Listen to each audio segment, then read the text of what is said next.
No, there's some audio issue. I don't know why it's not detecting your audio. No, Discord's audio.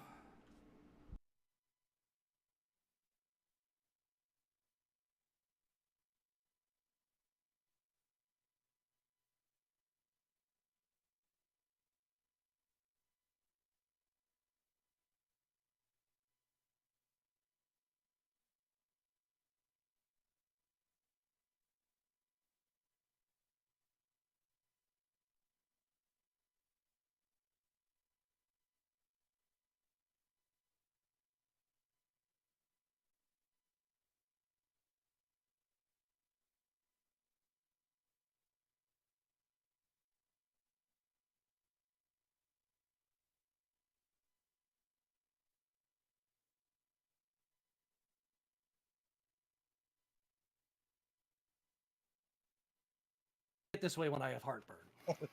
All right, I fixed the audio issue. I don't know why my computer is being stupid.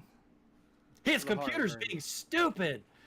Morty, hey, it's good to see you here.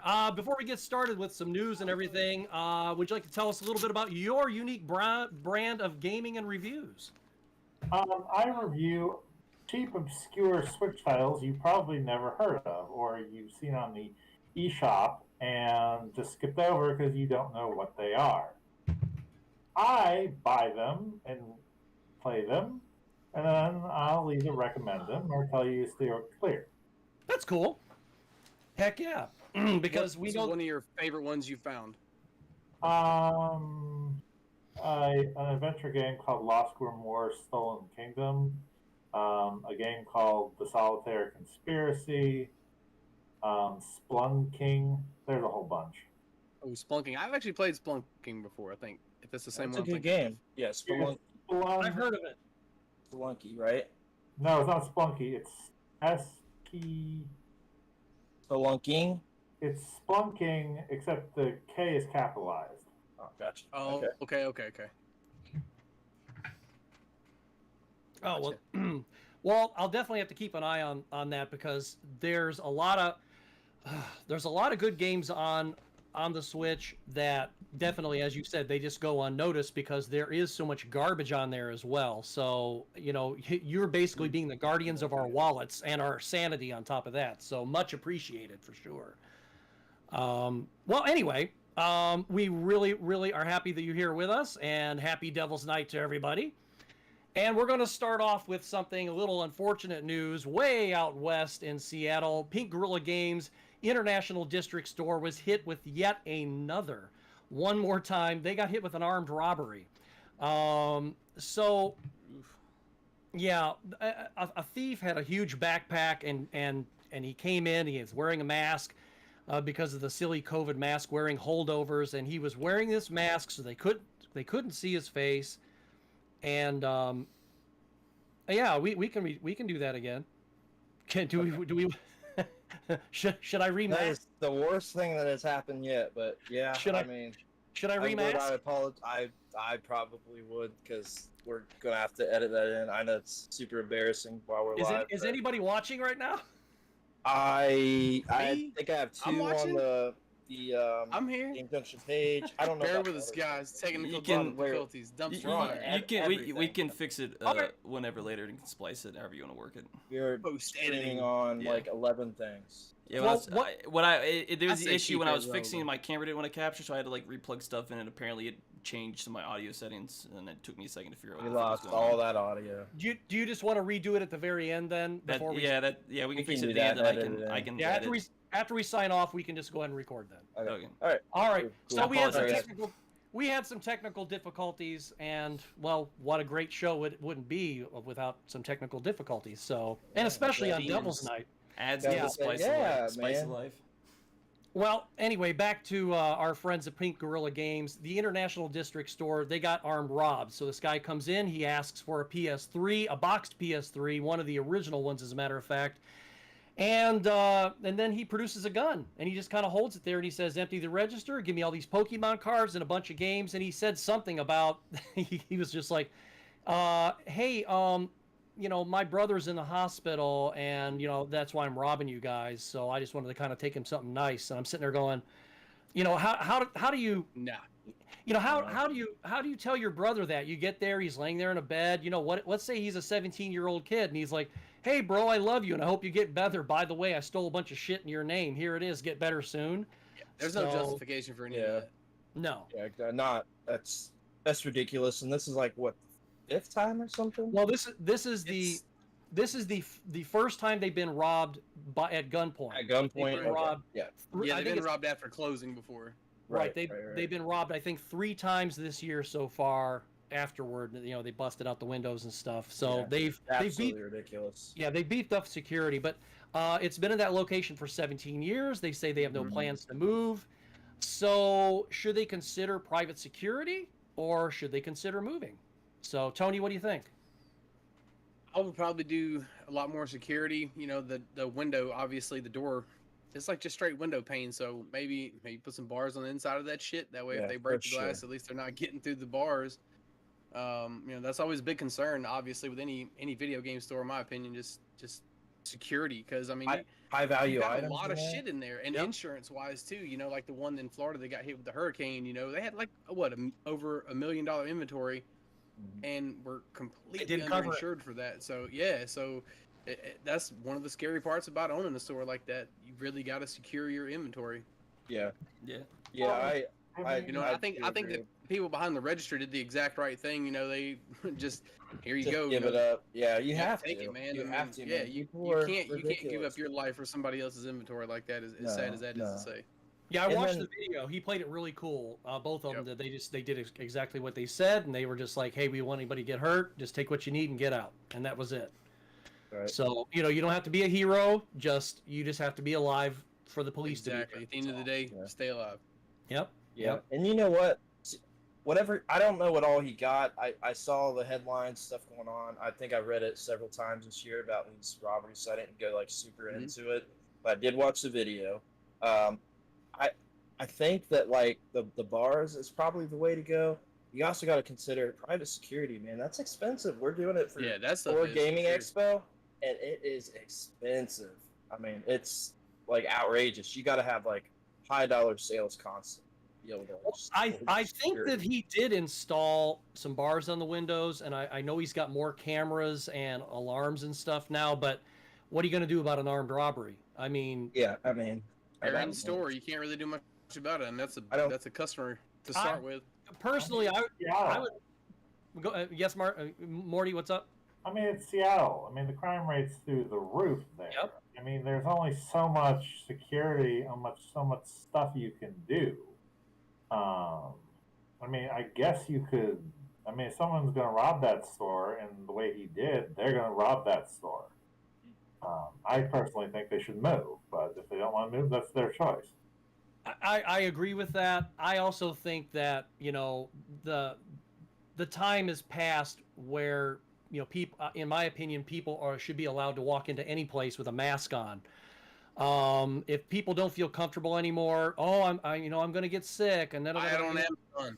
It's endemic now, and you know, you don't see people flipping out about getting the flu or getting a cold. Oh, but this could kill me. Guess what? A flu can kill you too, and it can kill anybody. So I'd be like, if you're going to come into our store, you're going to do business with us. If you're wearing a mask when you walk into this store, we will call the police immediately, and we will have you removed. That's it. But I think that you guys have it right. I mean, I know traditionally speaking, now they have their other store, but traditionally speaking, they've been in that location for a long time. Now, I don't think Cody and, what's her name? Kelsey. I don't think Cody and Kelsey have owned that store for 17 years. They bought it from somebody else. Yeah. Right. So, and it may be a high dollar traffic area, but one of their break-ins, they lost $17,000. Now, you know, they're going to get their money back insurance-wise, but your rates are going to go up, and eventually your insurance company is going to say, we're going to drop you. So I think they may want to consider moving someplace else, and you know, just kind of, you know, like Morty said, it's a high crime area, and a lot of this has to do with, you know, recent times, and so until times and the lack of police intervention these days. an outside comment, kind of out of the loop. What sucks is that I have a deep love for Seattle. It's one of the few places I've gone out of state, and the reason for that is like the music scene there. I played there several times. I mean, grunge came straight out of Seattle.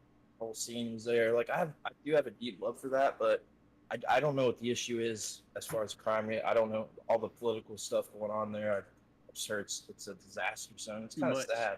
Like it used to be a place. It used to be a place that people wanted to travel to, like go see all these. There's like these music museums there for like grunge and all that stuff. Like it's a place. All these big popular artists came out of there. I know that there's game developers that have come out of Seattle. It's sad, but that's going on in a lot of places. So. Sadly, something that Morty he hinted on, and I don't want to sound callous, because I have nothing but compassion and empathy for people who have lost businesses, lost jobs, et cetera, et cetera. Absolutely.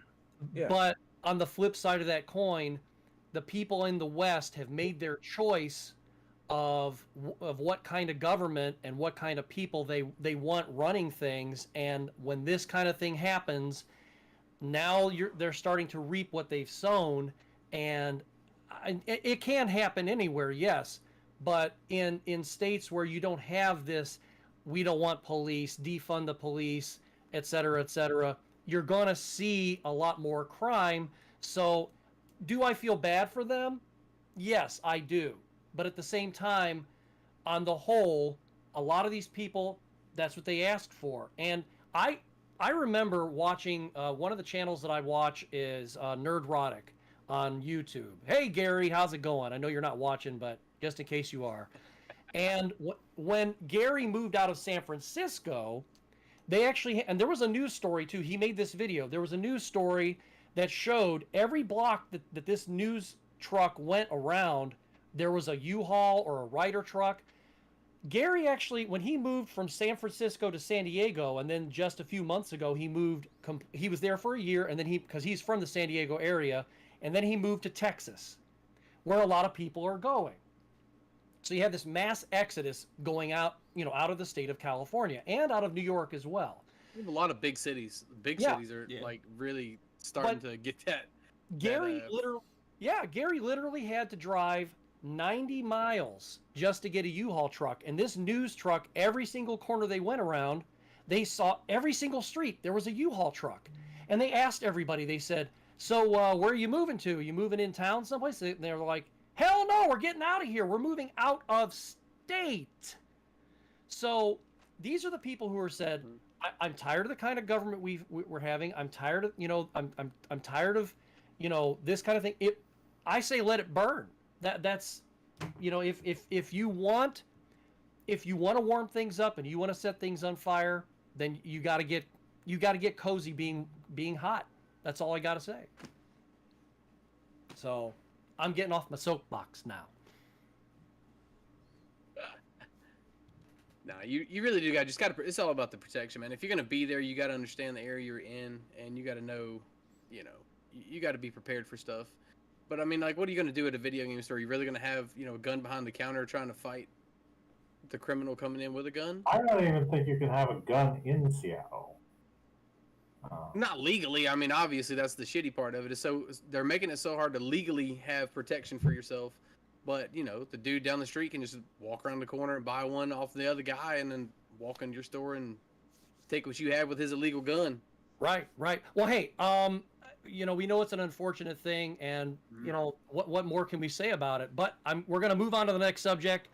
So, and by the way, Pink Gorilla, we're with you guys. We're sending our love, our prayers, our thoughts. And if I could, and I've bought stuff from you, and you've sent it to me. So I appreciate you guys, and nothing but love for you. Do what's best for you.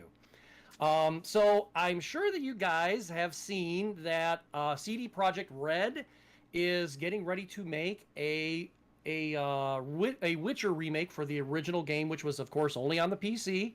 And they're going to be doing it with Real Engine 5, which would be nice, because now they're going to be updating it from, say, when the original one came out about, I think, 15 years ago. Oh, it's been a minute.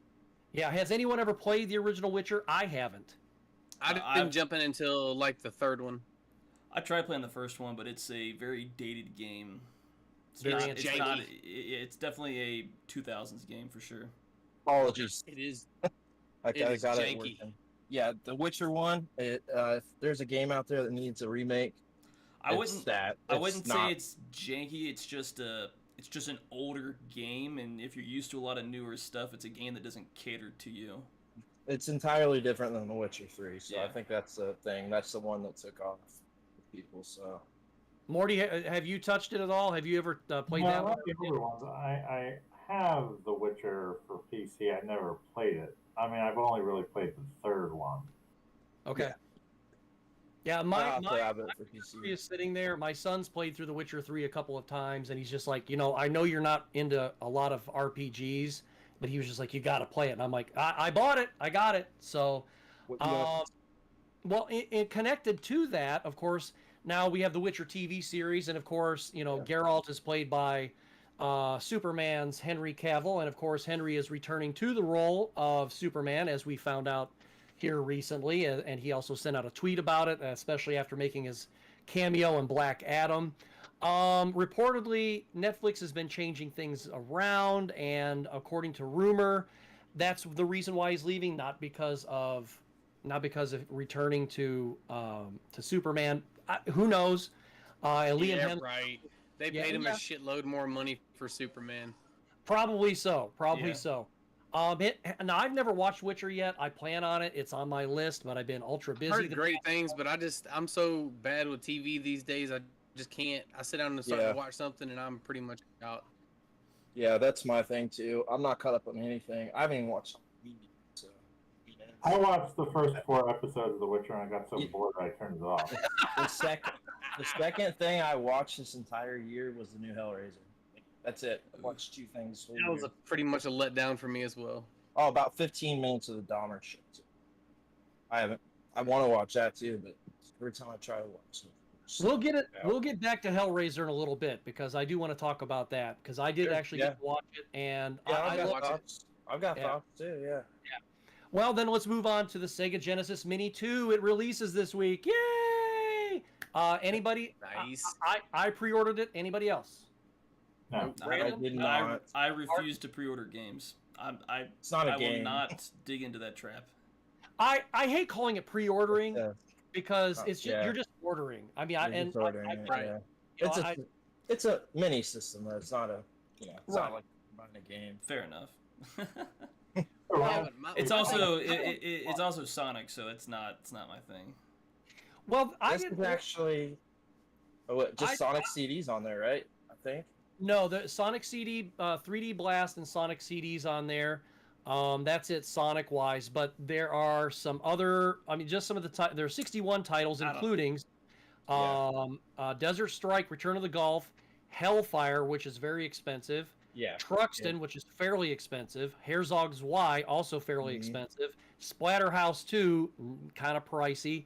Sonic 3D Blast, Night Trap from Sega CD. Sylphied, not very easy to find, and the Ninja Warriors, which is a Sonic CD game, and I loved that game in the arcade. Which, of course, you can get that on the Taito collection for the Switch as well. So I still feel like Sonic is going to be the selling point of that. Maybe for a lot of people. For me, it was Hellfire and Truxton and Herzog Zwei.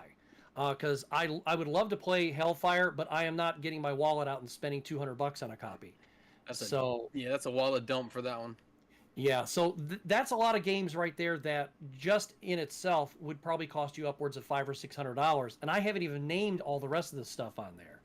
So I think for people, my biggest thing with that one would be more like they've sold you the Sega so many times in those consoles, the preloaded consoles, and they started out with like 24 games, and then they got to like 40 games, and then they got to 50 games, and if this one's like so much different, that would be great, if they didn't have the exact same games that they've already sold you 12 times on all the other consoles.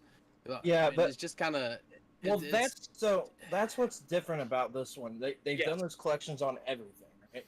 Everything, right? Like I've got it on PSP, I've got it on PS2. Oh PS3, yeah, everything.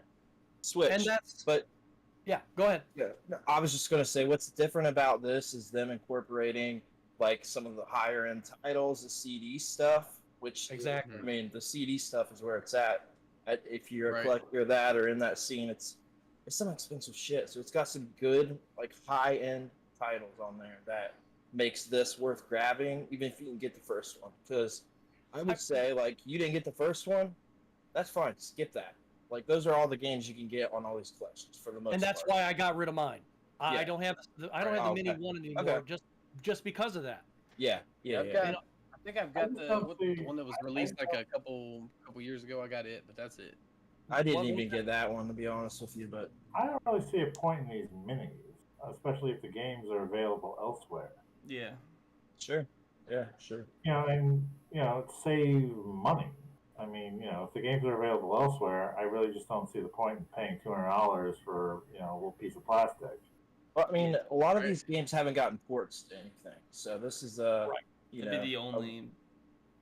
That's exactly why I bought mine, was just because there were like maybe 10 games that I was just like, I am not going to try to get these games. Right, exactly. And spend $1,000 for these games.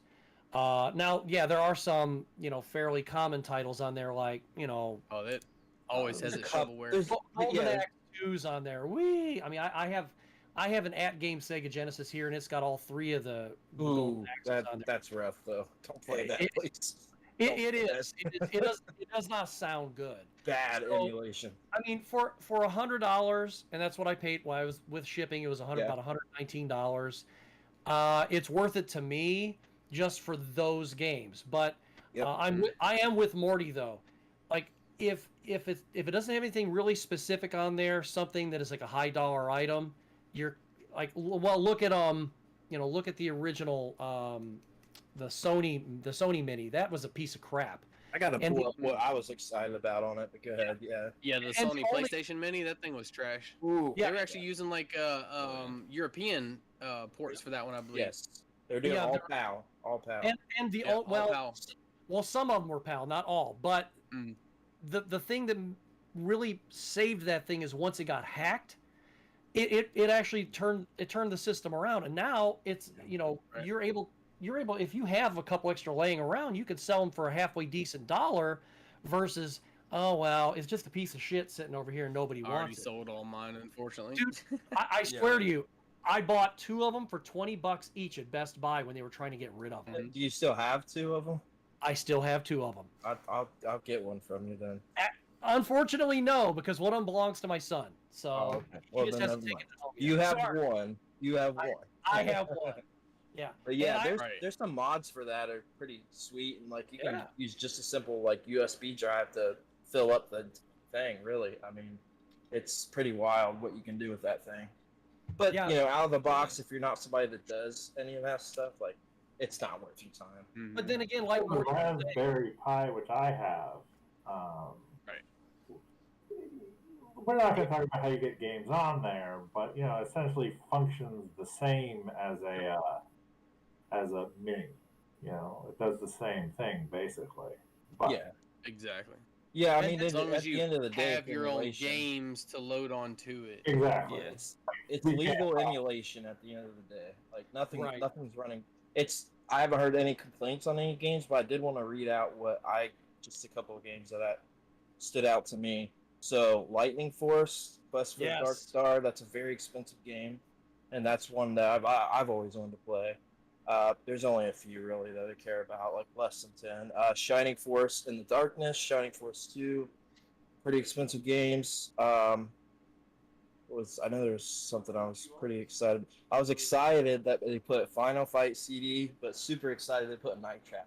I don't know how they worked out the legalities behind everything with that, but that's pretty cool. And I think the other one, of course, Shining Force CD and Sewer Shark's a pretty cheap game. Yeah. That's like your starter Sega CD game, but it's kind of a cool game, dude. People trash on it, but it's everything. Like I know a guy it is on everything who has like 20 copies of Night Trap for everything you can imagine. So they've already it's on PS5 now. Yeah. Yeah, and the night I saw a short documentary on how they upgraded Night Trap and you know and stuff. Yeah. So even though I know it's not a great game to play, you know, they're probably going to be giving you the exact Sega CD version, you know, that the original version as opposed to that. Well, you know, add to that, they did do like actual 4K transfers. They did a whole. It's beautiful. Thing. Yeah, it's actual like upgrade from the PS4. It's not just like a port. So what would you say is the best port of it then? PS5. Shit, it's been ported to everything. Yeah, the PS4, PS5, Xbox. I think there's Xbox. And is there a Switch version too? I believe. Yes. Yeah, I think you know. I got it on Vita. That's it. Yeah, the Switch one's not going to be, of course, as nice as the other ones, but you know, your PS4, your PS5, that's going to work. But well, anyway, so Sega, of course, they're showing their colors. They're you know that they're going to be coming out with other stuff. People are saying, "Hey, I want this, I want that." What is the next mini that they should come out with, in your opinion? And we'll start with Mark. I'm not a big fan of minis kind of period. Just release your games on whatever emulation on your console. I don't think it's that much of an issue. Do that instead. I think it's just a waste of money if you ask me. I don't disagree with that, because I actually, when they were, I think it was another YouTuber I saw, they had seen a couple years ago at PGRE, there was supposed to be a Nintendo 64 emulator system, and it never came out. And I said to myself, I'm like, okay, so you have all these mods for Nintendo 64s, you have HDMI mods, you have all this other stuff. Yeah. And then now you have Nintendo, you know, providing a service so you can play Nintendo 64 games, and that's all well and good. But how many people, A, don't want that service, and B, if they made a Nintendo 64 that and sold some of the greatest games that they ever had on it once again, how many people would go out there and buy a Nintendo 64 with HDMI and wireless controllers? Hello, I'm there. I'm like, there's a simple solution, and they're kind of doing it their own way, and that's the virtual console for the Nintendo games on the Switch. Yep. I just don't like how they handle. I just don't like how they handle it.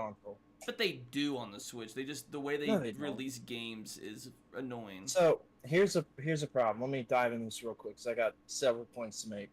First of all, they don't have a virtual console at all. They have a service that you're stream. I mean, you have those games while you're paying. You stop the payment, you don't have those games streaming.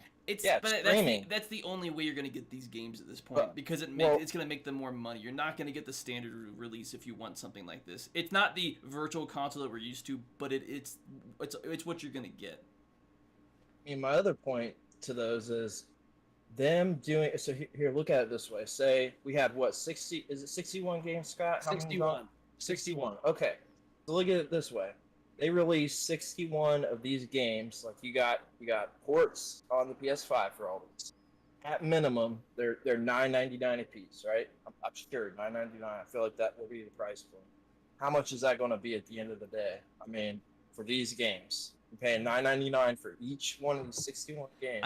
But if you look at it from a business perspective, the vast majority of these games would not make them money at all. Which is why a subscription-based service would make them money, because most people are only going to play a handful of the most popular games out there. That's why they're doing the mini. That's the whole reason. I feel like with a subscription service too, though. The subscription you can kind of force people to buy and guarantee you're going to make money, because there's going to be a service that you're going to lock behind it. These minis, feel like most people are going to ignore it. It's a one and done. Yeah, it's a one and done. I think it's a collector thing. Like they sold out. Exactly, you know what I mean? That's exactly why I think with the minis, what they're doing, they're kind of half-assing it, because they can make it a mini, but they can make mini cartridges or SD cards or something like that, where you could put your first collection on, and then you could say it's got 10 games on it or 20 games, charge $30 for it, and in perpetuity you can be releasing a lot of these games. This service, listen, I'll tell you what, Nintendo can bite me unless they want to say, hey, we'd like you to review something, whatever. Nintendo, I am never paying for that service. It's too expensive. There's not enough bang for my buck, and my games should be my games. And you got a valid argument, but the business. If you look at it from the business side of it, most people that have it will pay for it, and I don't think it's not. I disagree. I don't think that it's that expensive. It's like $20 a year. I'm paying like 3 times that for PlayStation Plus.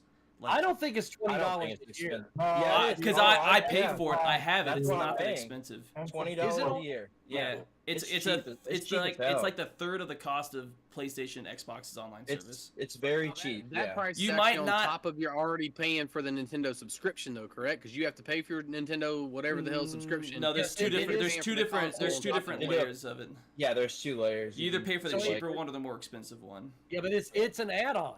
It's an add-on. You can't just get it. So that's. I mean, you can nitpick it here and there, but I mean, at the end of the day, they're gonna do what makes them money.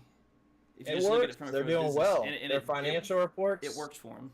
Yeah, it works. It's cheap, and I share a family plan. Here's the question. Here's the question: between PlayStation, Xbox, and Nintendo, if you had to choose to pay for one of those all year, because fuck paying for all 3 of them, because that's way too expensive, and you're never gonna play everything that's released on them all. Pick one. Start with Morty. Xbox. I already have Game Pass, so. Okay. If you count the Game Pass, it'd have to be Xbox hands down, because you just get more for it. Xbox, 100%. Xbox. All the way across the board, we got the Xbox. PlayStation does something Game similar. Pass I'm going to stick with PlayStation. I'm not saying what I agree. What Nintendo offers is kind of subpar, but I'm not paying like the same price that I am for Xbox and PlayStation. It's a menial amount when really added. Like I really pay like $5 because I do a family plan with 5 people from Torque. I pay $5 a year. That's it. But $5 a year. But I don't want to pay a mediocre a menial price for a mediocre bunch of games. If you care about the biggest that's game on fair Switch, enough. which is Animal Crossing, you get the expansion for that. You get the Mario Kart expansion, a whole nother 40 horses. I mean, and they have more stuff coming. So. But they're not catering to you, the they're not person. Catering they're catering to the average person. Let Morty go. Yeah, let Morty speak. No, I also have the Nintendo subscription service. I only really use it for the cloud save feature. Mm-hmm. I don't even touch their SNES and NES collections because honestly, I agree with Dr. Scott. It's crap. Like there's a ton of games that should be on there that just aren't. Right. And even the expansion pack, I won't pay for it. Partially because I have a gigantic N64 collection, but there's stuff that they could be putting on there, like their GameCube titles that you just aren't for whatever reason. Like the GameCube, Hero GX, Eternal Darkness, The 1,000-Year Door. I mean, there's just a ton of GameCube games that would be a license to print money, but they just don't approach them for some reason. Morty, I'll tell you exactly what it is, and it's 2 words. It's called slow drip. Anybody who's going to get their wallet out and go, yes, Nintendo, here's my money, fuck you, Nintendo. That's what I say. You're not getting my money. Yeah, they're getting it somewhere else, so it works for them. Yeah, it works. I think it's subpar too. No way to squeeze it out. It's also a subpar price, like a very, very subpar price. Right. They're not giving you the high bang for your buck like even PlayStation or Xbox is.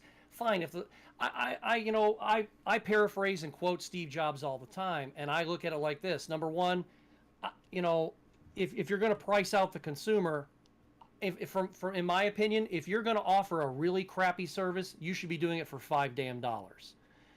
Because it's like this. If I want a nice call girl, I'll call Microsoft. If I want a cheap hooker, I'll call Nintendo. Okay. Well, ouch! Spitting fire. Okay, we're gonna move on because we. Fire. Oh wait! I gotta answer my question about the Mini. Go ahead. We went off on the left field. We never. Yeah, go ahead. So I actually would like to see a Sega Genesis Master System Mini. I think that would be cool because there wasn't a whole lot of Master System shit here. It seems like anytime I go to a gaming convention and somebody sees like that I've got a Master System up there for sale, they always like, oh wow, Master System, I never got to see this, and I think that would be cool to actually produce a Master System and put it here. I can agree with that. For me, my favorite Sega system is the Saturn. Always has been. Mm-hmm. So a Sega Saturn Mini, that would be awesome. But you know what? We've never gotten a port of any of these games for. Nobody even talks about it. The SG-1000, Sega's first system. never got a port of anything from that. Nothing. Never even heard of it before. I mean, it was like before. That's probably why there's no ports of it, because nobody knows it exists. No, I'm in a whole group of people know it exists, but people. It was never brought here, and there was the SG-1000, and there were a couple other systems, as well. Yeah. And Mark from Classic Game Room, he did some nice videos on them as well. So check them out, because essentially the SG, what didn't they do? Wasn't there a 1000? Was there a 3000 as well? So yeah, 3000 was like an actual PC. It was like a computer. Yeah. So they made but it's the same games, and you could do all your computing, taxes, all your stuff you can do on that. Yeah, I think Kelsey Lewin also did something with Metal Jesus on the 1000 as well. Yeah. And I was pretty impressed, because essentially it was the precursor to the Master System. Mm-hmm. So it was brought out in Japan only. Would I like to see something like that as well? Yes. What should be next? Should have they started with the Genesis? Maybe. You don't necessarily have to go all the way back to the SG-1000 or to the Master System and then start there, because I don't think you're going to create as much buzz. Because I think there were a couple of Game Gear and a couple of Master Systems games on the original Sega Genesis Mini, but for me personally, I would like to see a Master System Mini, yes. But for me, the next logical step is to go Saturn. And then, of course, ultimately, you're going to end up at Dreamcast. And I think when they get to Dreamcast, listen, they need to release 2 different Saturns, because, of course, there were 2 different ones that were produced. And, one had the round buttons, one had... And they look very similar. And they also had the white system over in Japan. Mm-hmm. So they could do that. And, of course, the 2 Dreamcasts, you had your black Dreamcast, your white Dreamcast. I say... You release both of those, and you go ahead and you put a different set of games on those, and you milk the crap out of people, because guess what? I'm going to throw my money at you, especially if you've got. I love the Dreamcast. I've got my boxed Sports Edition Dreamcast sitting right over here on the shelf. That's one of my favorite systems. I wish I could have gotten my hands on one. I could have, but I wish I would have actually pulled the trigger and bought one of the Sports Edition ones, just because I like the black.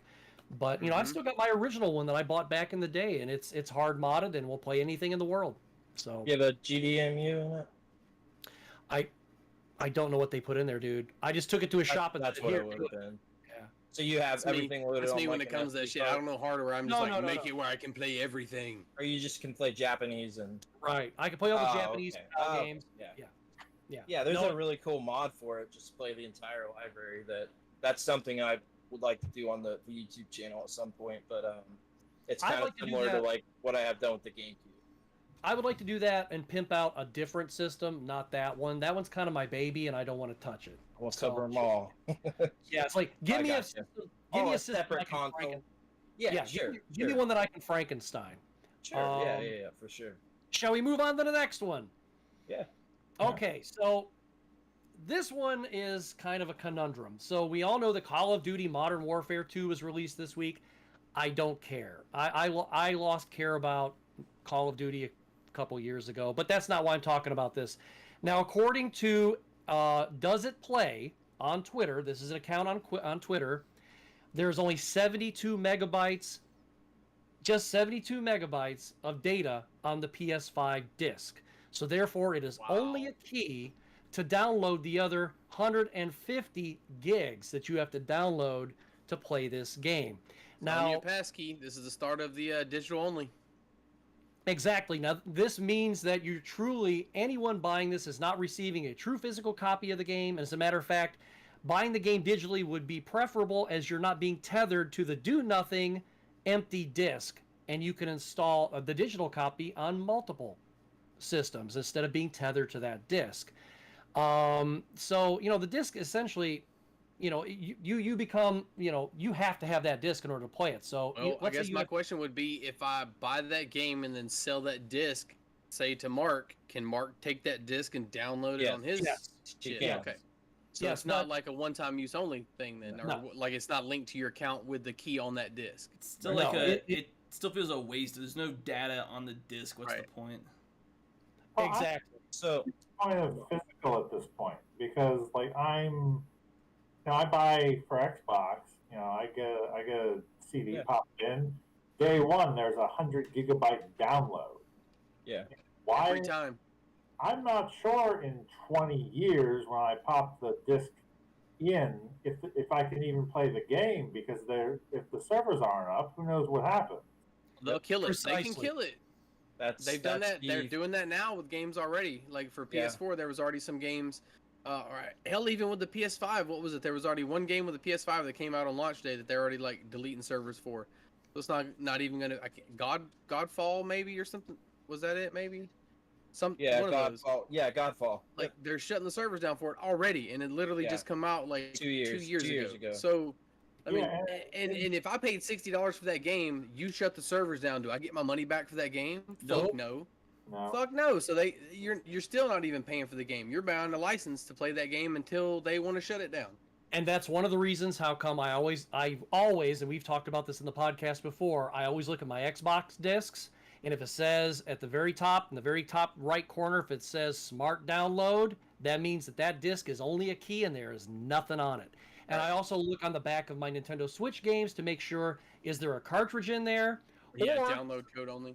Yeah, and some of them only have one game, like the BioShock collection or the Spyro collection. So you'll get the main game, but you got to download everything else. So I have a bunch of those like that. Vita, but the Final Fantasy collection, you only get the first game, second one's the download code. Well, okay. It's bullshit.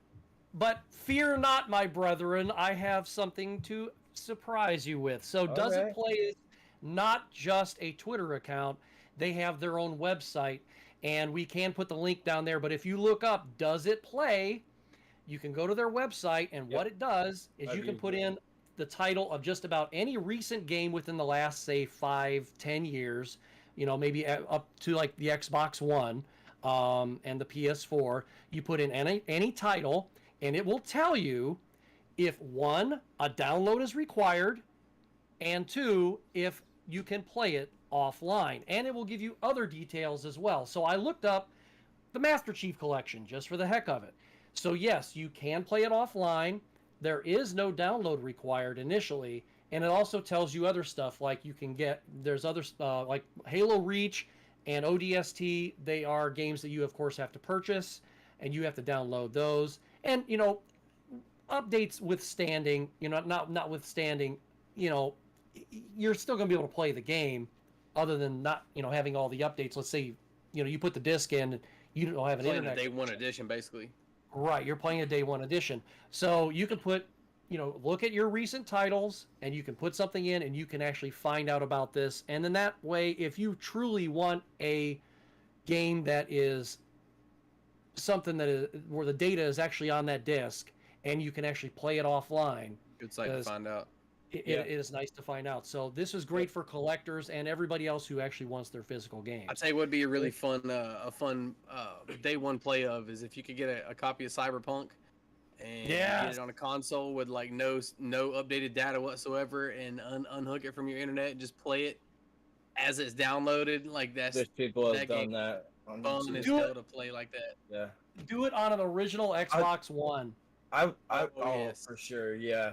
I will say that I've used what you're talking about. There's also a few, like there's a Switch-specific collectors group that's all about literally going through the entire physical catalog, like every game, seeing what there's no download code for, which a majority actually, people talk trash and everybody's got opinions about it, but like things like limited run games and strictly limited, their games are almost always just on the cart. There's no downloads, so that is a positive if you're a collector and you're concerned about the future, which we all should be with collecting. If you care about collecting, you're just playing digital games that don't care. Like, it's really not a concern for you. But yeah, I mean, that's that. There's a whole website as well that does that called, I think it's delistedgames.com. I think they cover that as well, I believe. Now, Morty, do you have a lot of digital games yourself, or do you try to stay mostly physical as well, or a good mix? For the Switch, I do. For Xbox, I pretty much collect every physical game I could get. For the Xbox 360, Xbox One, Xbox Series X. Now, with the 360, a lot of the servers have been shut down. Mm-hmm. So it's hard to play certain games because you can't get the DLC anymore. The Saboteur by EA is one classic example where there's entire DLC you just can't get anymore. I mean, I understand why they turned the servers off. It's just disappointing. Sure. And they don't give you an option they don't give you an option for like a single player story mode version on a lot of those games. It's like, you have to have an online server to be able to get in and play those games. And you can't just pop it in and enjoy that single player story mode kind of thing. And that's something that I really liked about Halo 2, because I have the multiplayer map pack disc, and all the games that you could have bought on Xbox Live, they're right there on that disc. So all you got to do is just pop it in your Xbox and you're ready to go. And then you've got all the extra maps that originally didn't come with Halo 2. So hey, that's great. That reminds me, one of the most expensive games is Marvel Ultimate Alliance Gold Edition, which comes with the DLC. I have that. You can't get the DLC otherwise. Grab that for me. Yeah. Yeah, that one's I got that at a yard sale this summer for like $1. Nice. Hell, I didn't even know that. I might have that sitting over here on the shelf, and I know I have both of them. But I just don't know. The problem is I bought it used and the codes are used, so I just have a standard game. That sucks. Well, speaking of Xbox, Insignia Live Beta goes live this week. Yes. And I did have a look at the website real quick, and it looks like it's really easy to figure out. And I actually, user friendly, yes. Yeah, I actually have a. Some of us aren't tech geniuses. I have a link here that says purexbox.com, Insignia team, et cetera, We can put that in the links as well. So, is anybody going to give her a try? I've got my original Xbox. I need to break it out, warm it up. I think we're all going to do that, right? Everybody's going to start it? Sorry, Morty. Go ahead. I've never played Xbox Live with the original Xbox. Yeah. And with the 360 onward, you definitely have to have Xbox Live. Yeah. But with the original Xbox, it's kind of optional. Right. My view. Well, that's one thing that I never got to play with the original Xbox. I had it growing up, but I never had any live services with it. The crazy part was all the friends that I knew were literally 2 minutes down the road. I could walk to their house and play with them anyway, so I didn't really need to get online and play with people. But it was never really a thought in my head as a kid. But I think it would be really neat to go back and play some of those games that I could have played back then, with some people. Because, there's going to be open servers for just people to jump in and play. Yep. Well, that's what I was going to ask, because that's one thing I did a little research, but I didn't get anything about that. So my question is this going to be peer-to-peer? Because we know it's not going to be for servers, so it's got to be peer-to-peer, right? It's just a private server. GameCube is the same thing. Yeah, it's a privately owned server there. That's how they run everything. Okay, so are you going to be able to play anything then? So the plan is they want to cover every game that has Xbox Live, the full library, everything that offers it. I think it's 13 games to start with. There's 13 games that are when they flip the switch, you can play up to 13 games on live.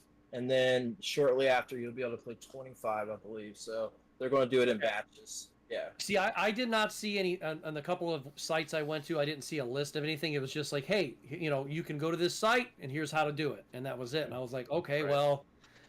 Do we know what some of the first batch are? I bet Halo 2 is going to be on there. Oh yeah, that'd be great, wouldn't it? Halo 1 is on that. I'd have to pull it up. It's we've covered it a few times on here, but it's. Let me see here. Fantasy Star. Yeah, Fantasy Star is one. I know. Was Conquer one of them? Because then we talked about the second batch. Yeah. Yeah. Conquer's on the second run, I believe. Well, are players on there? Dead or Alive Extreme 2? So, one of the Dead or Alives is in the first batch. It's probably the Ultimate 2. Because that was the Dead or Alive. I think it is. Yeah, that's actually one of the 6 that I have that are live streamed too, I think. Yeah, I'm actually gonna check that. They should definitely do like an Unreal tournament or Unreal Champions. Just open matchmaking where you can just not have to have 12 friends to get in there and play a giant match with people. No, yeah. He's digging through to find something. Yeah, he's going for eventually. It. I think he's trying to find what he's got. Well, while he's looking for that, the last thing that I have on here, and it may not have made it onto the actual official list, but and I'm not a PC gamer. There he's back. And a drum roll, please. What'd you find? What'd you find? I lied. I have 3. But I did want to show since Morty was talking about it. Get to say yard sale. Yeah. Yeah. Nice. I have the code sitting in a thing because they're used. I always put them in something, but put a different thing. Well, according like I was just about to say, according to reports, the NVIDIA RTX 4090s are catching fire. Now, I am not a PC gamer, but I do have friends and relatives who are. Too much power. I think that's kind of funny.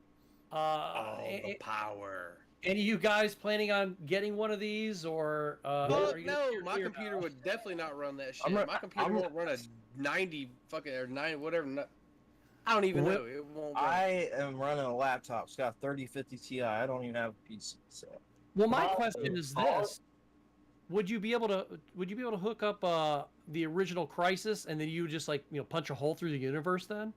So probably. That used to be there's always can this run Doom and can it run Crysis? Always. Morty, do you actually play a lot of PC games? Yeah, I have a mid-range. Gaming PC. I mean, I could install a higher graphics card, but the games I play, which are generally the Paradox stuff, doesn't require. Okay. A RTX 490 or whatever it's called. Right. Although I might upgrade for the the Silent Hill 2 remake. I might upgrade for. But nice. I might get a Steam Deck for that in the future. I don't know. I think that is something, because even my eldest son has told me, he goes, with the systems that you are buying and things like that, you may as well just go ahead and own a console. Instead of owning consoles, you may as well just go ahead and buy a PC, especially with all the digital, the digital wave coming and stuff like that. And I'm just still man. Yeah. Master race, right? I think it's kind of like this. The new Macs have the ability to run a lot better PC games and stuff like that than they ever been before, the M1s and the M2s. But for me, my computer has always been a tool, not a toy. So if I were going to buy, yes, I would consider buying a PC, but I'd probably be more like Morty, where I would have something more mid-range, because I don't plan on playing stuff that's going to be able to set the world ablaze, where I would have to have a 4090 or something like that. As a matter of fact, I probably wouldn't even buy anything custom. I would probably just buy something right out of the box, and which I would get laughed at by most people. But I'm not that kind of gamer, so who knows? Maybe I might become one of those gamers. I mean, eventually I will get the Steam Deck to play the higher, the higher, spec games on the Steam Deck. But I'm not going to buy it now because there's really no need to. Yeah, I had a Steam Deck pre-ordered, and then I was like, and then I said it'll become available, and now you don't have to, you can just go ahead and order it. They're readily available. So maybe one of these days I'll, if I've got the extra cash. Probably wait for a price drop on those would be nice. Yeah, well, the main reason why, I ended up not getting it was because, I was out of work at the time, and I was like, okay, this is an extra $500 that I can't afford. So I was just like, I want to review it, but as small of a channel as I had, I couldn't justify the cost, because I'm only going to be doing this for 15 people, 30 people, 40 people, 100 people. So, I mean, and not that I'm saying that any viewers aren't worth it. But when you're not getting paid to do it, it's kind of like you have to kind of be a little more smart with what you're reviewing and how you're reviewing it. I can agree. I was going to go into Steam reviews, but because of the Steam ecosystem, I would have to become a curator, basically start over from scratch. And so that sucks. Yeah, my son, he actually shares a huge Steam library with, like, I think it's his best friend. And he showed me one time, he goes, let me share my screen with you. And I'm like, okay. And he just starts going down this list, and he goes, he has bought tons of games, and I've been buying games here and there for the past few years. And he goes, look at this. And it's just like this incredible list. And he goes, yeah, we did not pay full price for any of these games. Almost all of them, he said, they got them at either deep discount or they got them like when they were on sale. That's the best way to do it. Yeah, no, you buy games during the Steam sales. That's right. Exactly. I mean, I have a Steam account, but some of my games that I have in the list won't play on my Mac. Oh well. So, what are you going to do? Unfortunately, my PC's just not up to snuff to play really anything. I do that with the Switch. Like, if you look at the games I review and the dates I review them, they oftentimes will match up perfectly with Steam sales. Because I'm not paying full price for these games, but I don't have the funds for that. Right. Yeah. Right. Save a lot of money on Steam sales, and I kind of live and die off Steam sales for everything that I do PC-wise. Well, I think even some of the bigger reviewers out there, like, what's that one guy, Joe? Angry Joe? Yeah, Angry Joe. I mean, he's got like 3 million people watching him and stuff. I'm sure that people like that and your Metal Jesuses and all those guys, they're getting people, they're getting companies just throw stuff at them as opposed yeah, they to do. Yeah, they're not having to call anybody or email anybody and go, can you please give me a download code? I'd like to review your game. They're getting shit thrown at them all the time. Whereas, we being in the smaller end of the community and in the kiddie pool, if you will. Cool end. We're on the cool end. Yeah. Well, it is pretty cool down here, isn't it? I think. But we're not getting a lot of these free codes and stuff like that. I've never gotten anything to review for free ever. And and I'm not going to shill either. If something's crap, I'm going to say, hey, it's crap. I don't like it. Or if I am not the person, and you guys know this, I am not the person for turn-based RPGs, so don't even ask. I will very politely say, thank you so much. I have to decline. I am not the clientele for your game. Yeah, you don't want me to do this. No, you don't want me to do this because either A, I'm just going to be like, what the, and then and then go in the kitchen and find something to stab myself in the hand. So no. On the website, it says if you send me a game, it does not guarantee I'll give you a good review. Exactly, and facts. So I did have a question because I was actually checking out your website, Morty, and I seen that you had you done the Garbage Pail Kids game. Right. So what did you like? What are your thoughts on that one? I know I was reading through your blog a little bit on there. I thought that was a decent game. My issue is that the Garbage Pail Kids came out and was gone by like '88. So your target audience ideally is my age or older. So is a guy who's 46 with 2 kids and working a full-time job going to have time to play the Garbage Pail Kids game? I don't think so. Now, somebody, I think on the Game Junction Discord said there is a large audience for it. I just don't see it. Because kids aren't going to care for the Garbage Pail Kids. They wouldn't know them from a hole in the wall. No, it definitely has not been like a resurgence of those like other, I guess you would say, childhood memories or childhood stuff from my area. I'm 38 myself, so I know Garbage Pail Kids well. I had the cards growing up. I did recently. I think they actually have. They're still releasing like newer cards. Yep. They did like a 90s. Throwback set a couple years ago, and I wound up picking up the A and B set of those just because it was like $20, and just to flip through them and look at it, just to sit down and go through them. But I mean, I definitely see what you're saying though about like your large base of clientele is definitely not going to be kids for the Garbage Pail Kids because they don't really know what it is. Yeah, it's going to be adults, and the adults really aren't buying Switch games. Like I just don't see the audience. Your average dad isn't going to go buy that and then steal their son's fucking Switch and sit down and play it. Exactly. That's right. Yeah, Son, no, you can't play Pokemon. I got to play Garbage Pail Kids. Check this shit out. I remember when Garbage Pail Kids was coming out, and I think I was in high school at the time, and I think that, you know, it's a nostalgic game made for people for their nostalgia of, you know, the original Nintendo and for that era, you know, of the mid to late 80s when those cards were coming out. And at that time, I remember seeing them. There was nothing that I was buying at the time. That was like, you know, kind of behind me a little bit, so I wasn't interested, but I thought they were kind of cool. I would see some of my little cousins and stuff going, "Hey, isn't this cool?" I'm like, "Oh yeah, it's pretty cool." Right. But I wasn't gonna.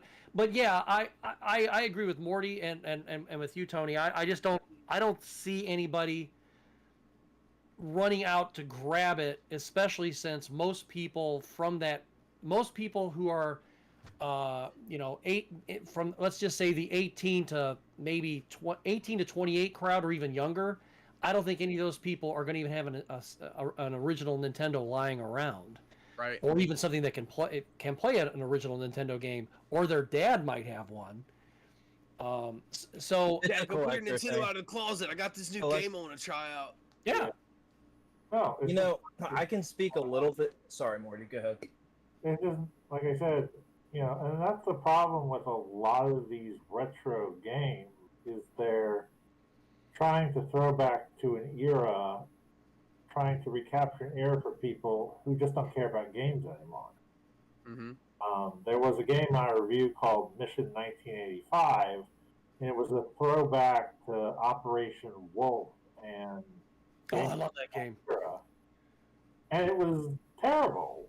And you know, who's going to play this? I mean, certain gameplay. I'm trying to say certain gameplay tropes and certain gameplay styles are just better left in the past. I could agree with that. It's just like, do you remember there was an arcade game, and I know that there's a port of it out there, but the port of it's absolutely terrible, and I think it was for the original Nintendo. It was called Cabal. Oh yeah. And it had a roller ball, and in the arcade it was great. Yeah, because you had the little ball you would actually roll around with it. Yep. On the arcade pad.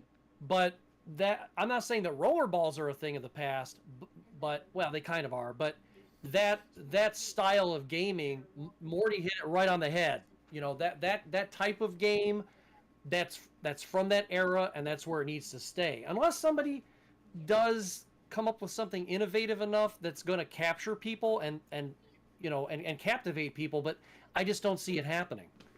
And a lot of these games, like arcades, were the first pay to play. They were the first freemium. Yep. Like they were made to pump quarters into. Yep. So when you get home, you really realize how shallow most of these arcade games actually were. There's just not a lot of depth to them, and they were almost extraordinarily hard to keep you pumping quarters in. I'm really glad you brought that up because I played through one of the Turtle arcades the other day on the Cowabunga collection. Yeah. And I was thinking that exact same shit. I was telling my buddy, he was watching me play it, and I'm like, dude, like the bosses on here are just extremely ridiculously hard. Now, luckily, like on that game, you can hit start when you die, and you can get 30 lives or whatever to get through the game. But like I could imagine being a damn kid again playing that and like really wanting to beat it and pumping the quarters in. And I mean, I guarantee you I lost probably 8 or 9 lives just in the final boss trying to beat him and playing decently, and he just hits you and there's nothing you can do about it. And he takes so much damage, just literally a quarter sucker.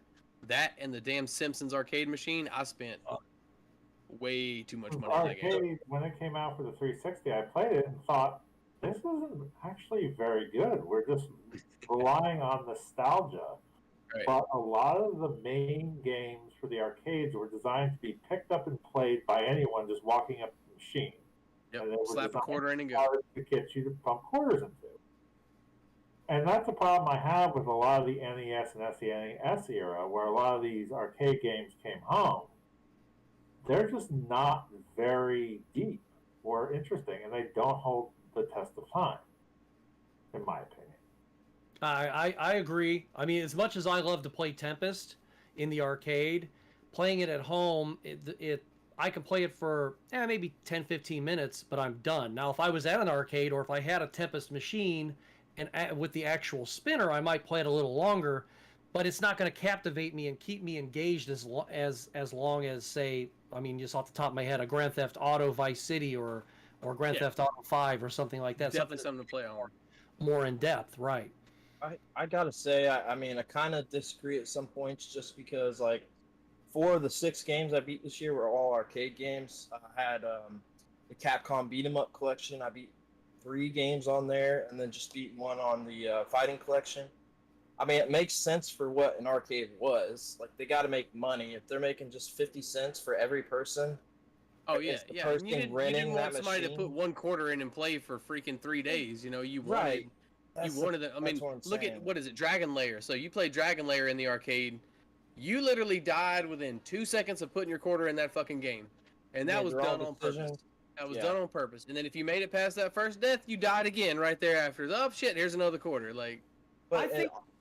Well, you make a good point, Brandon, but I think that also depends upon the game itself, too, because there are definitely some of those games that I think a lot of people would have no problem standing around and plunking quarters into it, like Gauntlet, or maybe like Teenage Mutant Ninja Turtles. I would stand there and play that all day long, especially if I wasn't doing it by myself, if I was doing it with 1 or 2 other people.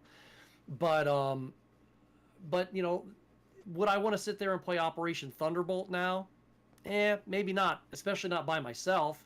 I mean, you know, having that little Uzi in my hand and blasting those guys away, it's fun, but...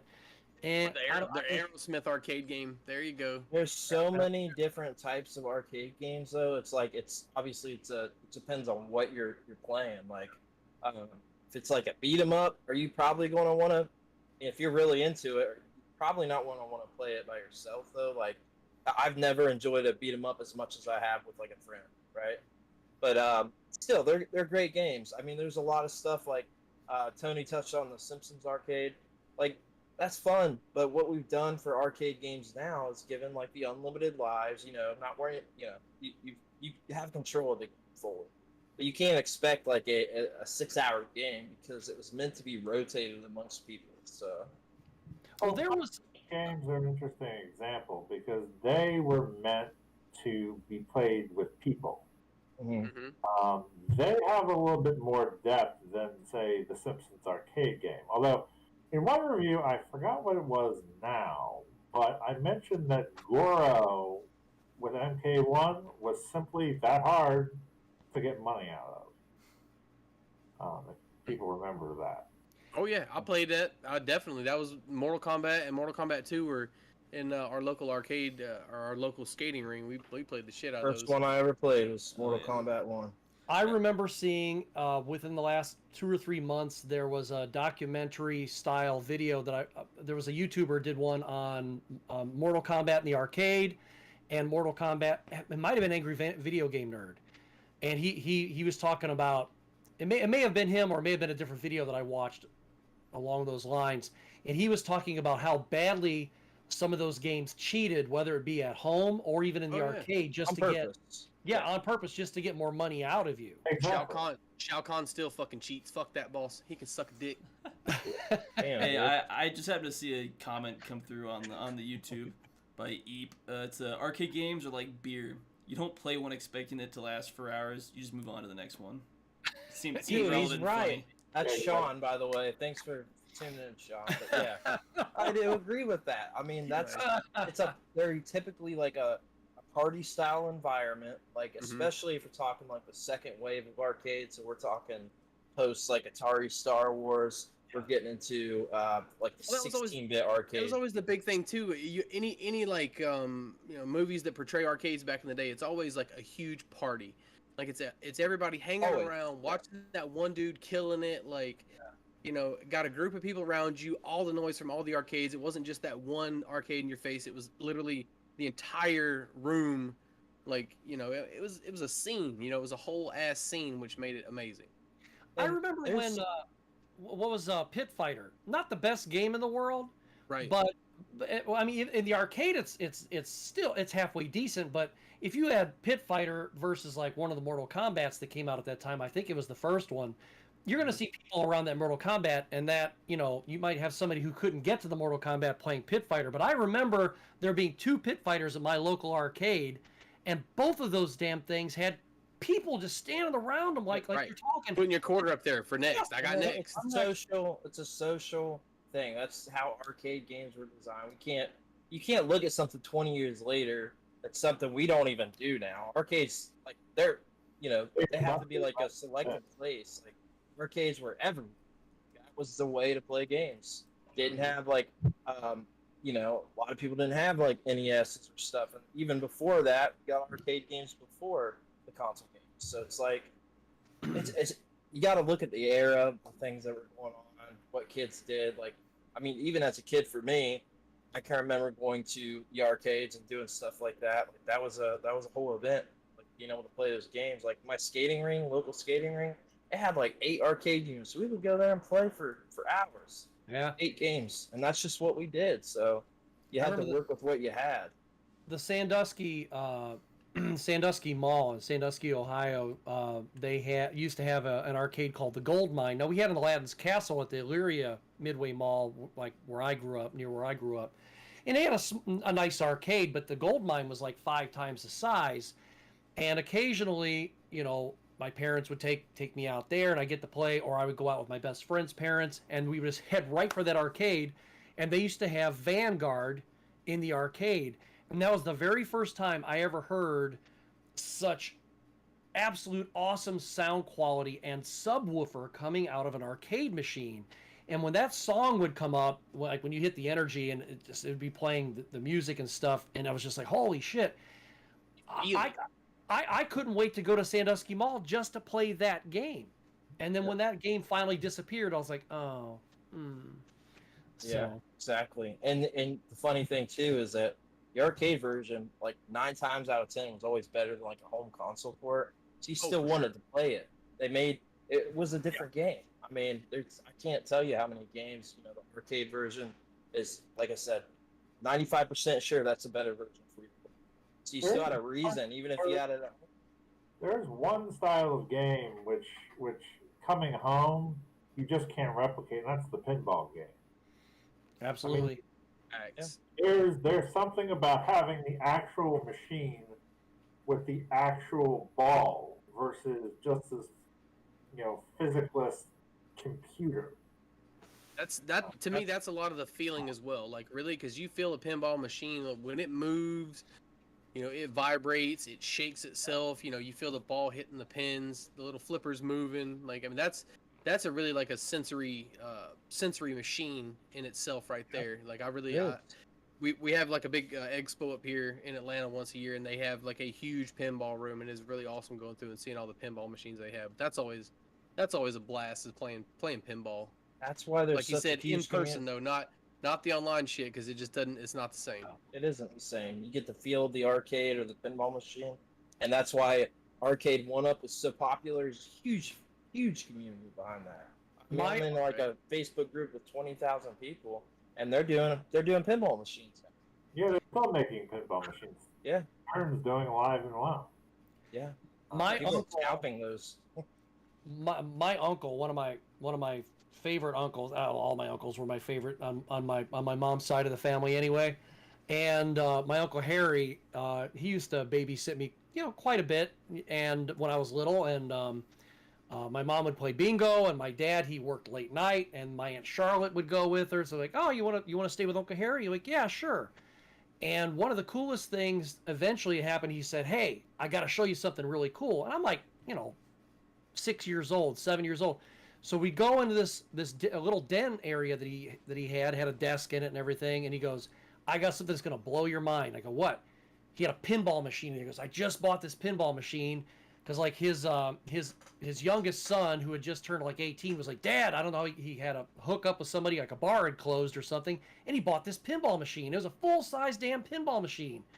And I was like, this is the coolest thing. And I'm like, I don't have any quarters. He's like, we don't need quarters. We can play this all night. You know, so, you know, there I am playing pinball machines for like, you know, 2 hours, 3 hours when my mom's off playing bingo. He's making me TV dinners and shit, feeding me, and I'm just sitting there playing pinball like a stupid little kid would, you know. You can't get that that kind of tactile experience out of most regular arcade games nowadays. And recently, when I went to CGC in Cleveland about a month and a half ago, my best friend and I stopped off and I played the Iron Maiden pinball machine, and that Iron Maiden pinball machine's badass. I've heard that. Yeah, I've wanted to play that. Still, and not because I'm a Doctor Who fanatic. And my buddy Greg, he's not a Doctor Who fanatic either. So this is, fanboy versus not a fanboy. I said to him, this is a really cool pinball machine, but still the best pinball machine I've ever seen in my life is the Doctor Who pinball machine. And he was just like, yeah, absolutely. And if you ever have the chance to play the Doctor Who pinball, it'll blow your damn mind. It's just a really, really, it's a great machine. And it does all kinds of crazy stuff, and it keeps you engaged. My favorite that I played, and that's also because I'm kind of a fanboy for it, is the Godzilla one. I really, really enjoyed playing that. And I think it probably is just because I'm a big kaiju fan. But I heard that there was a couple of different KISS pinball machines. Oh, yeah, there's like 3 or 4. I've heard that all of those are really good, too. But I've never actually seen one in the flesh. There's a Metallica pinball machine. AC/DC. I think there's like 2 of those. That's one thing, a hobby that I'm into, that something I can't own because of space. I just can't. Right. I can't do pinball machines, unfortunately, but they're cool. That's why his favorite I'm in a lot of groups. Brandon, you don't want to sleep on a pinball machine while you podcast off of another one? I'd rather sleep with you. I remember Brandon telling me one of his favorite games was a pinball game on either the DS or the Game Boy Advance. Yeah, Metroid Prime Pinball. That's a fun game. Metroid Prime Pinball. The cool thing about that was it used the Rumble Pack that most people don't think existed for the DS. So it was. I did not know they had one. Yeah. Former Australian, and I will use the word former Australian YouTuber, Last Gamer, because he only does best of clips now. I used to watch him a lot. Yeah, and Joel seems like a really cool guy, and I understand why he doesn't do it anymore. I guess, but now that he's rehashing things, it's just kind of like, dude, just get back into doing it. You don't have to have the massive giant game room and stuff like that to do it. But when he had his arcade, his actual arcade, he had tons and tons of great, arcade games there. I mean, you name it, racing and whatnot. But he also had a lot of great pinball machines then. And then, of course, the heartbreak thing that happened about a year and a half, 2 years ago. It took a lightning strike, and it killed almost every last one of those machines. Oh, shit. Oh, yeah. That's right. Oh, yeah. Gotta have them surge protectors, dog. I mean, Get some of those. He's trying to do something that nobody else is doing. They give you the insurance. They have, surge protectors where if you have it plugged into the surge protector and it kills you or whatever, they'll pay you up to, $100,000 to fix that shit. He was investing... he was building, expanding rooms just for all these consoles and machines. That hurts. Computers. He was doing Amigas and ZX Spectrums, and he had glass cases, and he actually made the one room emulate the store he used to work at. So, right. But then eventually he sold the house and he moved into his. After he expanded that house, he moved into his uncle's house, which was much bigger, and then they built a bigger 2-3 bigger rooms there. If anybody ever has the opportunity to go on Last Gamer or just search on YouTube Last Gamer, and I think it's world's record. This is when he actually had the world's record of the largest video game collection. He takes you on a tour of that entire house. It is worth your half an hour watching that video just because he was such a passionate collector. And he wasn't just collecting stuff just to be collecting it. He truly had a deep love for games and what they stand for. And you know what? My hat's off to him. I loved watching the show, and I wish he would continue it in some capacity. But if you watch just that one episode, it'll blow your mind. I think I have seen some of the walkthroughs that he's done of that place, if I'm not People's mistaken. opinion on, switching subjects a little bit, people's opinion on Dave & Buster's, the last arcade chain left. Ugh. I wouldn't call it. Well, maybe last like commercial arcade chain. I would say possibly. Yeah, I've never been. Well, I don't like Busters because it's essentially a racket with tickets. It's like exactly. Some of their like you can get like I remember you could get an Xbox 360, but the amount of tickets you would have to spend, it would be cheaper to buy the Xbox 360. Exactly. So they've actually got some local arcade up here around where we're at. I think it's called Level Up, if I'm not mistaken. And they have all the old school arcade machines up and running, and you basically walk in, you pay like a day pass. So you go in, you pay like $14 for the day. You can go and come in and out all day long. You get 24 hours to come in and out. And it's not that Dave & Buster's ticket style thing. You don't get any prizes or anything like that. It's just like fun. Go hang out and play. Like you can actually get and play actual old arcade games, not the new shit they have like at Dave & Buster's. That's really just play this for tickets. Hey, we're good. He's back. My thing keeps going now. I don't know what's going on, but I think it was about 8 or 10 years ago. I was at a Dave & Buster's out in Westlake, Ohio, and they had I think it was a Mech Warrior game. Yeah. And it had like six or 8 pods. Yes, I've seen. Yeah. And I never got the opportunity to go check it out because both times I was there, it was just like there was like a line from hell, and I think it actually cost like $20, a turn. And that's okay, I mean, but I never actually got to get in it and check it out. So I thought it would be like really cool. If anything, it was probably like, Steel Battalion, inside of your own pod. Right. Yeah. I played a really unique one this year. It was a Rabbids game. There's actually 2 of them. But it's a on-rail shooter, and you have a gigantic, huge, massive OLED screen. It's not even LCD. Giant OLED screen. You got they always use like the plungers for their games. That's like they use to shoot. So it's got 2 or 4 of those plungers. Played that this year at I can't remember what it's called. There's a place in Columbus I'd never been. But like doing those like unique things, those are always like the cool experiences. Something you can't replicate at your house. You can't have a 80-inch screen at your house with like actual guns and those are the best. Something's unique. Always. Well, I think we're at the end of our news segment and all that. Would you like to delve into talking about horror games and movies, considering it's Devil's Night and Halloween after all? Sure. Yes. So I've heard rumor that Morty is an actual real big horror fan. So Morty, what would you say that a couple of your your absolute favorite horror movies and or horror games are? Horror games, it's pretty much, let's see. I would say, I mean, a lot of these you probably have heard of. Silent Hill 2, Resident Evil 4. There's the Condemned Criminal Origins games for the Xbox 360, which are underrated. Yeah.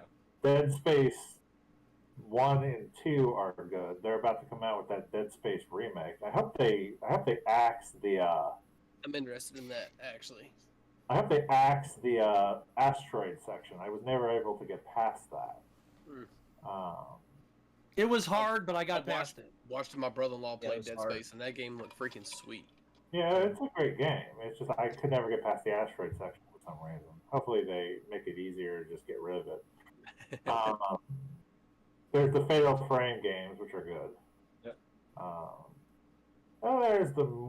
Then there's like Lovecraftian style games, Dark Corners of the Earth, Call of Cthulhu for the Xbox One.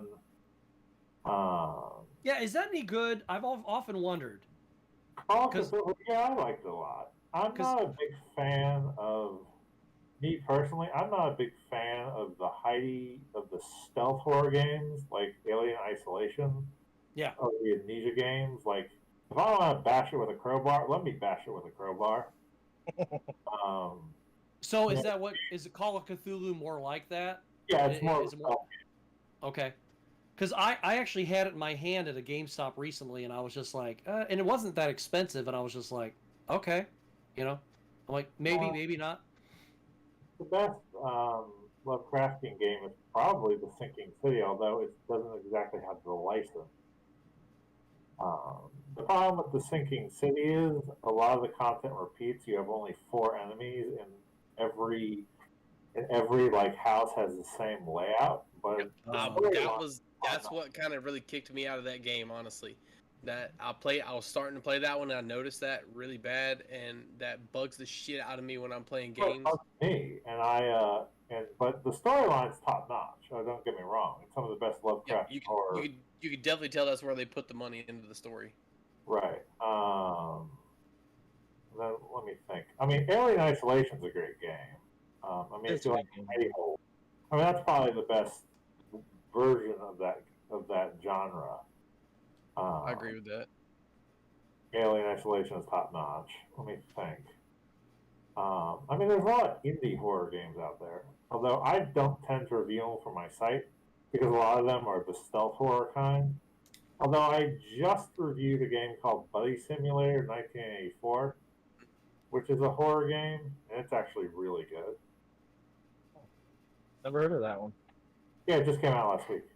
Oh, okay, cool.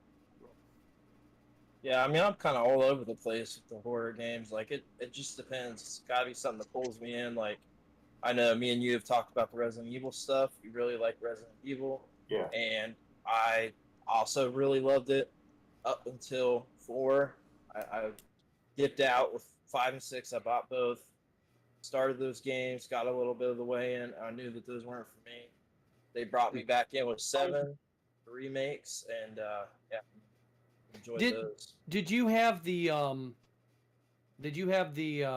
remasters or the originals for the 5 and 6? Just curious. I have the originals. The problem with 5 and 6 is that Capcom took the wrong lesson for Resident Evil 4. Yes. Yep, I agree 100%. What made Resident Evil 4 so amazing was the tension and the fear and sure you have weapons, but they're closing in on you. Yeah. You can't fire fast enough. But they somehow thought that take people of the action. That wasn't what made Resident Evil 4 so great. 5 had its moments, but 6 was just wasn't very good in my opinion. Yeah, I agree with you 1,000% on that. They said people say it wasn't even really a Resident Evil game. They weren't. They said, okay, the action works. Actioning with these, let's do it with the next 2. They thought that's what sold 4. So yeah, for sure. I mean, looks like that's on here. Big Shane's jumping in real quick. He's at the party at the wedding. Hey, there's Shane. He's got some bad background audio coming in. Yeah, that noise is. We're live. He's just gonna pop out for a second. It's gonna be an ass. Of course, that's our buddy Shane. He's at a wedding tonight, so he couldn't join us, and it looks like it was a good party, so that's fun. He's gonna be wore out later, yeah. I'm sure. I mean, the other problem with Resident Evil 6 is they tried to do too much. It's by far the largest Resident Evil game with 3 different playstyles. If they had just cut out the rest and just did, say, Leon's campaign, it would have been far better. I agree with that. Also, wanting to do the mercenaries for every game, like. So they were trying to do too much all at the same time, kind of like like when they have too many villains in a superhero movie. Yeah. Yeah, they do that a lot here lately. Yeah, I agree. Probably the scariest game I've ever played, though, is one really old. It's called Are You Afraid of the Dark Tales of Orpheo's Curse? It's an adventure game from the mid-90s based on Are You Afraid of the Dark? I love that fucking series. Yeah, I do too. I've never heard of that game. That was one of my favorite. I don't have the game anymore. I have the CD, but it was probably one of the scariest things I've ever played. Really? What's that? What system's that for? It was PC. Oh, okay. I don't think it's available anymore. I think it's stuck in licensing hell, and you can't get it. I don't even think GOG has it. You know, it's funny. Why didn't they try to do like a remaster of that when they relaunched that series? I never watched that. I couldn't tell you. Yeah. And as far as horror movies go, I mean, run the gamut. You know, there's the standard stuff. You know, your Friday the 13th Part 2, your Nightmare on Elm Street, you know, your slasher stuff. Right. And then you got stuff like indie stuff, which indie stuff, like there's a movie called Grave Encounters, which is really good, but no one's ever heard of it. See, I really that does sound familiar. That's not been recent though, right? That's been a minute. And the way they did it was really well done. I mean, there's a lot of crap low budget horror, but there's also a lot of good low budget horror. Yes. It really depends on how they do it. True. Yeah, Lamageddon, horrible. Don't ever watch that shit. Don't even give it a There was shot. one that my first girlfriend and I, we used to go to the local video store and we would rent like 3-4 horror movies, you know, every weekend or most weekends.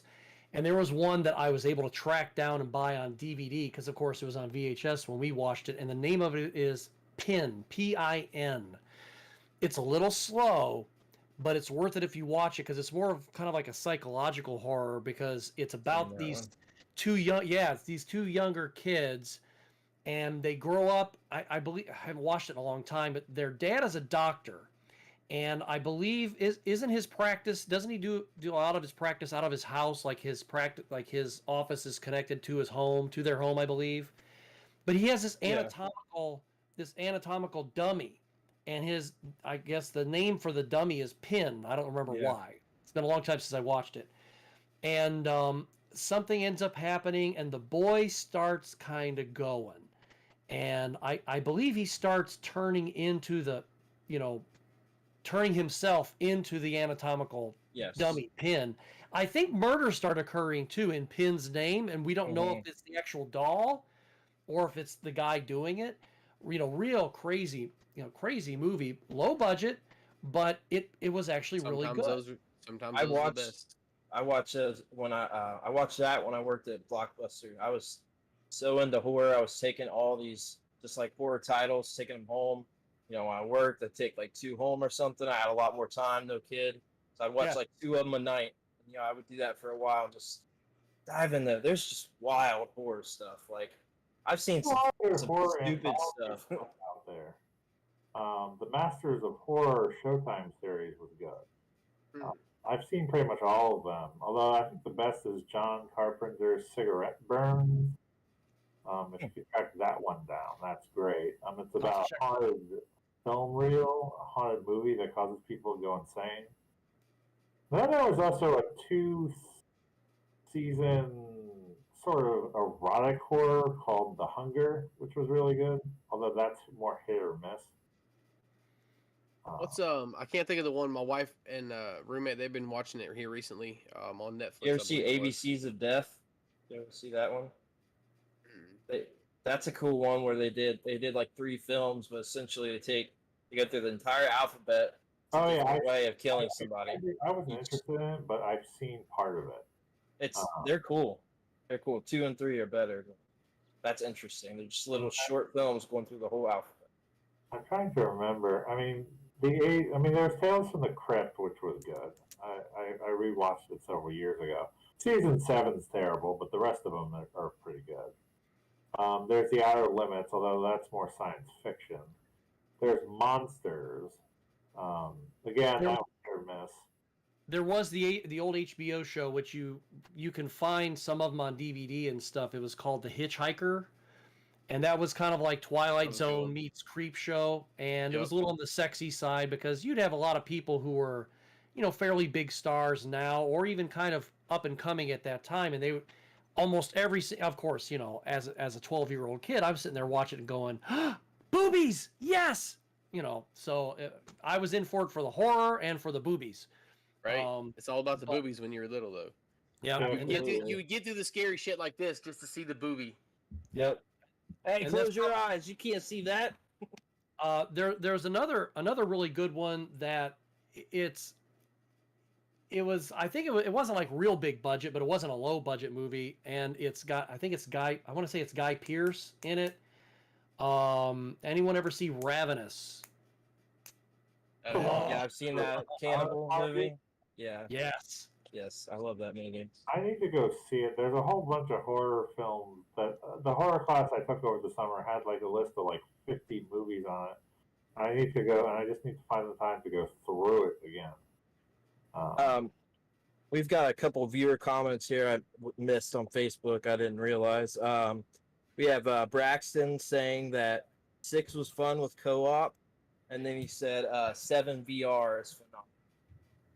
Yeah, that the VR on that, I've talked about that before. That definitely brought a new aspect to that Resident Evil. Right. Yeah, for sure. 100%. That game's already pretty scary as it is. They were going back and trying to go back 3-4, really make it like an intense game. They did well with that.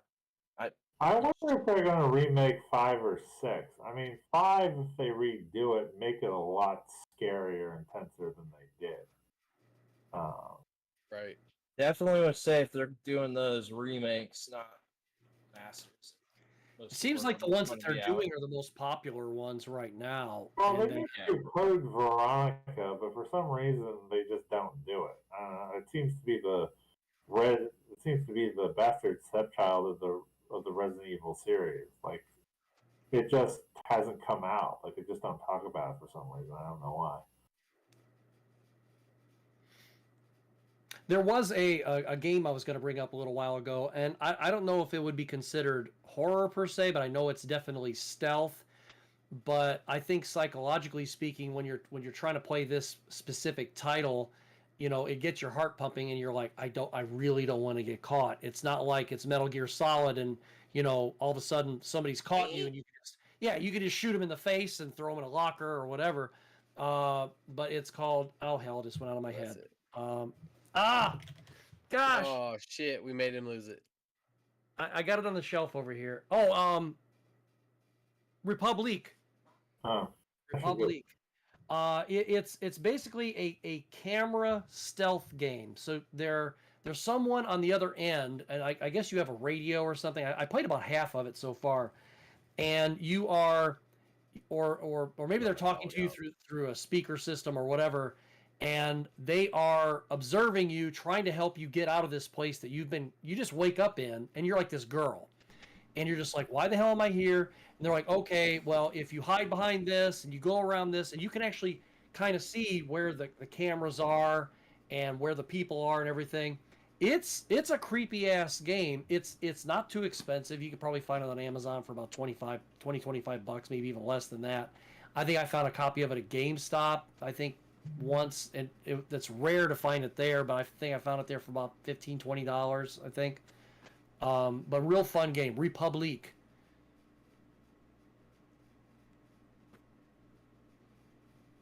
Game, I've never played it. I think I've seen it like on the store before.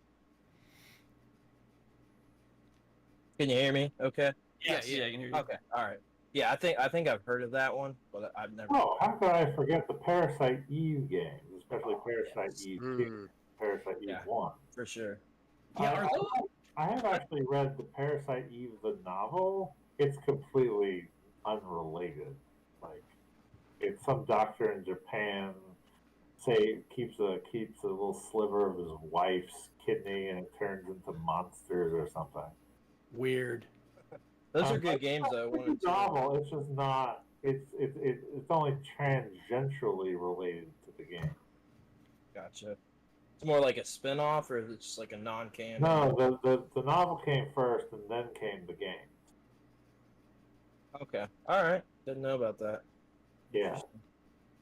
So, there's a lot of books behind games that you didn't know about. Like the Metro series is based on a book, a Russian novel. Yeah. I tried reading that, and it was incredibly boring, but it's there.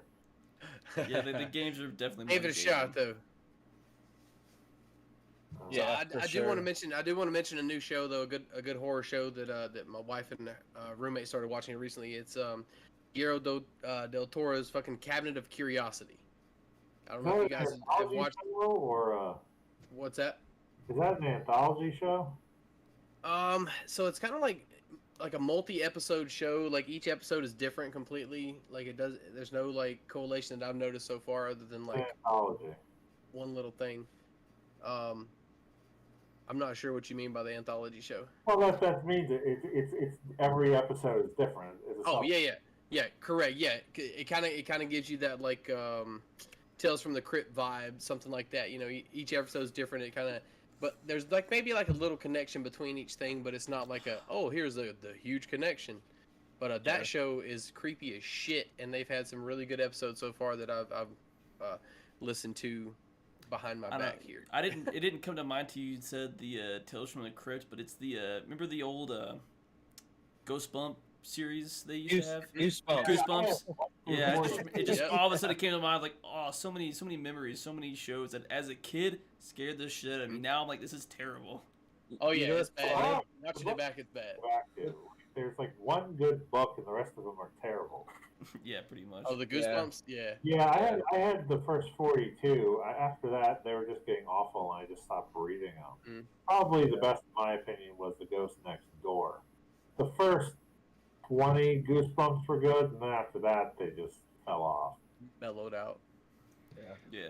Well, there is a show that I just watched. I think it was Friday night. And I was watching Overlord DVD, Doomcock, and he was talking about something that's... Yeah, I love that guy. I love Doomcock. Can't help but to get a snicker out of that. Yeah, right. Yeah. But I was watching him, and he was talking about something that's kind of a surprise hit on all places, Disney Plus. And this movie, it's not a movie, but it's 48 minutes before you actually get to the credits. So it's 55 minutes long in total. It's called Werewolf by Night. If you guys haven't heard of it, anybody watching, if you haven't heard of Werewolf by Night, it's based on the Marvel Comics. And this thing is fan-damn-tastic. There's no woke elements to this thing at all. The director also did the music direction as well, so he was the composer for the music. It is in black and white. It reminds you of the 30s and the 40s, and it has this atmospheric sort of feeling, and even the fonts and stuff that they use at the beginning of it, it's like you're watching in a werewolf movie, but at the same time, it's kind of married with the action of today. They don't skimp out on the violence. They don't skimp out on the blood and the guts. And it's a perfect combination of the then and the now. And I liked it so much. Now my wife had already gone to bed. I'm sitting there watching this. It's 1 a.m, it finishes, and I go, screw it, I'm watching it again. I watched it twice in a row. Nice. Now, I wouldn't be recommending it this heavily. I texted 2 friends right then and said, you gotta watch this show! Yes, there probably will be a series based on this afterward. I highly suggest checking it out. And considering that, yes, it's on Disney+, Disney is actually pissed off themselves that it is doing so well by comparison to their woke piece of crap She-Hulk. When I was watching Doomcock at that time, it already had 90 million views, and people are going, no, I'm not watching that She-Hulk. Go screw yourself. So there you go. They get success with something that's not woke, so they're angry about it. But with their woke crap, they're like, nobody's watching our woke shit. Well, maybe if you actually added 2 and 2 together and figured out that people don't want to watch that crap, and also they're not catering to their #1 demographic. Hello. I think Doomcock being on Disney Plus is just that's amazing. Anyway, that's a YouTuber. There you go. That's a YouTuber. But that's what even he said. He goes, of all places, it's on frickin' Disney Plus, right. And he's like, I watched it, and he goes, I got you. Yeah, he watched it on there, and he was just like, I can't believe how awesome it is. And I went, Doomcock's recommending it. All right, I gotta fucking check this out. So Doomcock recommends the Disney show. Recommends the Disney show. With me and woke stuff, I don't mind if something is it's woke. Marvel. I care if it's good. And the problem is woke and good are often mutually exclusive. The only person who manages to stride that is Terrence Peele. Or Jordan Peele, I'm sorry, with Them and Us. Or Get Out. Nope. Right. You know what movies I'm talking about. He's the only one who manages to make woke stuff that's actually good. Well, yeah. But anyway, that's my recommendation on that. And I think we have come to the end of another episode of our Halloween episode. We would definitely like to thank Morty for stopping by. And of course, we will put all of his information and links. But Morty, tell us where we can find you so that way our viewers can check you out. I'm on gameslushpile.com and I'm on Twitter at gameslushpile. Excellent. Awesome. Excellent. Game Slush. We appreciate having you on, man. Absolutely. It's been a cool episode. Our Halloween awesome episode. Conversation, sir. For sure. We appreciate it a lot. All right. Been fun. Yeah. So everyone, hey, thanks for stopping by for our Halloween episode. We really appreciate you. And next week, we will see you same time, same sandbox, and, check your candy, check your kids, make sure they're all in bed, and we will see you next week on the Game Junction Podcast. We'll see you all later. Bye-bye.